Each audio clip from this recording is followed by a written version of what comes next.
Well, we have some people to check from Saturday, and of course all the players who stayed in behind, apart from Xhaka, are available for selection. So I will decide that today after training. Just on Danny Welbeck, he's had 2 serious knee injuries, but he's come back and he's looking so sharp already. He's very sharp, but you know, we're still not out of it completely. We have still to be cautious with him, and where I agree with you, physically he's ready to play, but we have still to manage the times we use him and the times where we rest him for a while. I think in the next months, after he will be, of course, hopefully completely fit. He's hit the ground running straight away. What does that say about his physical and mental strength? To come out of what he has gone through, you need to be mentally strong, and to play like he played on Saturday, you need to work hard physically. That's not a gift of God, you know. You have to go through all kind of suffering to come back to that level of fitness.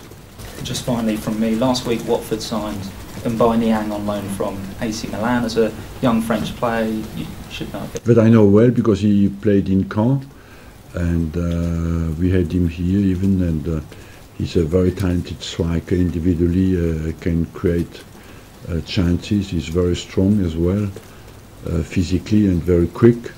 I think he will be a major asset for him. He's on loan from Milan, and we have to keep him quiet because he's a guy who can do something special. Arsene, good morning. Good morning. It's that time of year again, not long left on before the winter transfer window closes. How would you assess this window for yourself? It's been quiet, but how would you assess it from your point of view? Very quiet. You know, on our front we have a big squad. You know, we are not in the need to buy, and on the general front it has been very quiet. That shows just that the players available who can strengthen the English teams are not many, and that all the teams in England, especially the big teams, have big squads. And that's why not a lot happened, in fact. In terms of maybe one potential player that was going out, can you maybe update on the situation with Carl Jenkinson? There's no news about him at all. Is there still a possibility that he could either go on a permanent or a loan? We are still open, yes, because we have many players in this position, but at the moment it doesn't look like something will happen. Can I also ask as well, you've had 48 hours since the FA gave you the full match ban. I know obviously you've served the Southampton game, but that was literally within hours of receiving the ban. How do you feel now you've had some time to reflect on the punishment from the FA? I don't think there's anything to add on that, you know, and I spoke a lot about that, of course, but I didn't appeal, so I accept the sanction, and I just get on with it and focus on what's in front of me.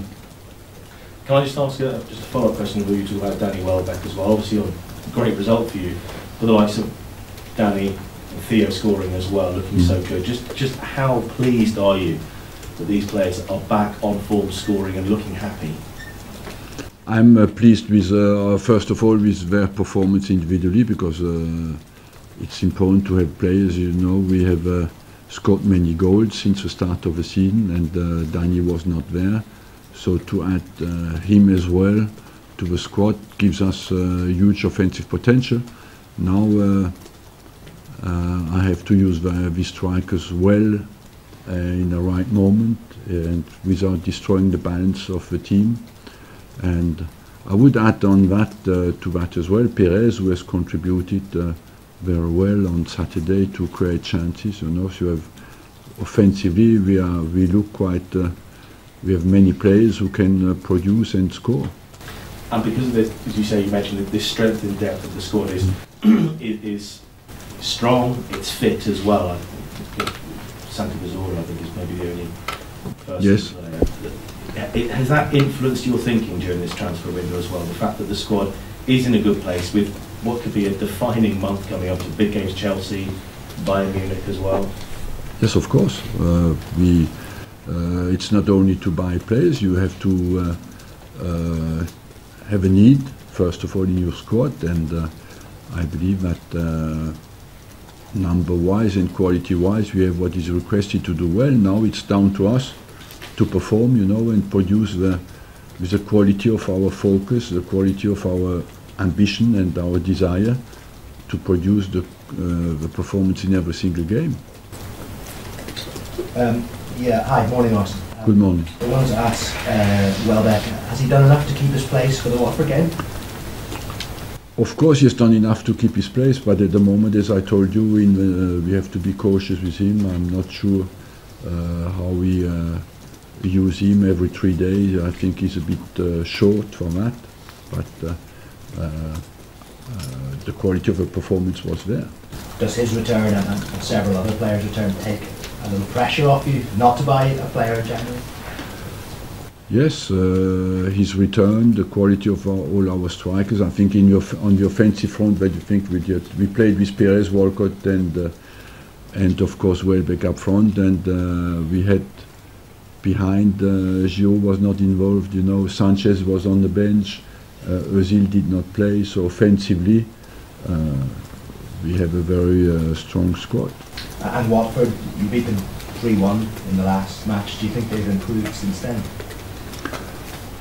I don't know. We'll see that tomorrow night. What is important for us is to focus to repeat the quality of performances. We have created a run, again, and it's important that we maintain that, no matter how good Watford will be tomorrow. But it's always difficult games in the Premier League. We have experienced that recently against Burnley again, So we have. I think our attitude is spot on, and we are ready to fight tomorrow night. Rob Holding's performance on Saturday, along with that and Per Mertesacker coming back, you've got pace at wing back. Do you think that means Arsenal are quite well equipped to play with 3 at the back this season? We can as well play with 3 at the back when it's yes. We have Gabriel, we have Mertesacker, we have Holding, we have of course Koscielny and Mustafi. When needed, we can do that. But we are a team who is focused on offensive game, and overall we like always to go forward and have numbers in the middle of the park and up front. And finally, this being January and the window, you're linked, as always, with Karim Benzema. I see some reports in the newspapers. No. It's every year. Why do you think this is the case? Because he's French. And maybe there are some noises that he would leave Madrid, but as I just told you, there's no need for us to buy any striker. He's not a player that you would consider even in the summer window? In the summer window, that's not my worry at the moment. What is my worry is the next game against Watford. Thank you. Arsene, just to clarify on Carl Jenkins, is the Crystal Palace move, is that dead now? Or is he still talking to them? For us, no. For him, I don't know. Would it be a permanent deal to them, or would it be? Yes. If he doesn't go anywhere, will it be difficult to reintegrate him, given that? No, he's integrated.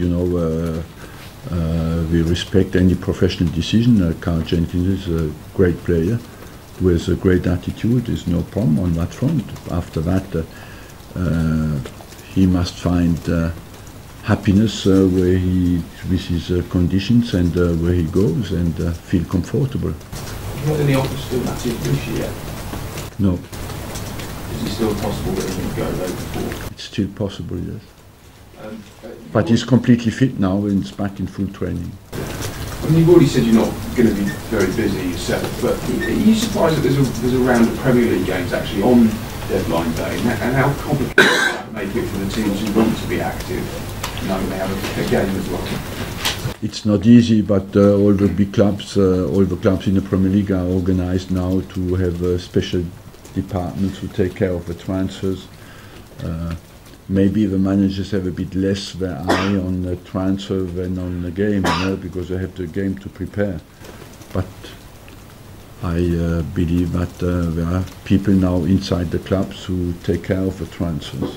Not more sort of difficult organising medicals though if you're travelling to? That's a bit more difficult, yes. Anyway, on the last day of a transfer window, it's always complicated to get to make a medical, you know, and it's always a bit superficial. And just on Watford, I mean, they made 7 changes for their FA Cup game, and they were quite heavily criticised for it. Do you understand where teams like that are coming from, or should mid-table teams and teams that are probably not going to go down, should they really want to try and win the FA Cup and play their best side? Well, I believe this season is a bit special timing with the games being on Tuesday, Wednesday in midweek, you know, so the teams focused a bit more to rest their players, especially the teams who feel they still are not completely out of the relegation battle, so they may be protected there a bit more, the Premiership game, what you can understand. Oxley Chamberlain impressed Saturday in a central role. There's always been a bit of a debate whether he should be playing on the wing or centrally. Did that game sort of rekindle that debate in your own mind? Yeah, I agree with you. I think he's a good flank player and a good central player, but the future, personally, I would say, is more central than on the flank for him. But when you're young, you want to go, you come in a team, push you always a bit more on the flank. Why? Because central is more experience, demanded, more planning, tactical planning, and on the flanks you can be a bit more instinctive. But naturally, he's a guy, I think, who is comfortable to be involved always in the game. And it looks, when I look back, all the games he played central, and many of them he has done very well. Thank you very much.